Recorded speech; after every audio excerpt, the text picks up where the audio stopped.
Pinoy sa gobyernong Aquino na piniting lumikha ng trabaho para hindi na umalis ang mga Pinoy at magtrabaho sa ibang bansa. Kung nakakapagbigay daw ng sapat na trabaho, maiiwasan ang nangyaring pagbitay sa 3 Pinoy sa China. May report si Vanji Rebot.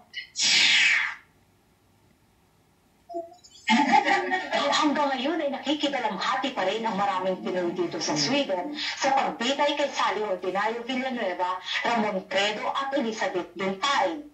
Hindi raw sana na biktima ng sindikato ng droga ang 3 kung may trabaho sila sa Pilipinas. Kaya naman, trabaho sa sariling bansa ang hiling ng karamihan dito. Yung panawagan ko sa ating gobyerno sa Pilipinas na sana ay magbukas pa sila ng maraming trabaho para ang mga Pilipino hindi na umanap ng ibang trabaho sa ibang bansa. Kahirapan daw ang ugat ng panlibang bansa ng mga Pinoy. Kumakapit sila sa patalim dahil wala silang ibang nakikita na trabaho, kaya nila nagagawa yun para lang mabuhay ang pamilya nila. Pagbibigay din ng mga Pinoy dito, sana ay tuparin ni Pangulong Aquino ang nauna niyang deklarasyon na ang mga kababayan ang tunay niyang boss. Panahon na raw para pag-isipan ang pagbibigay ng sapat na trabaho para sa mga Pinoy.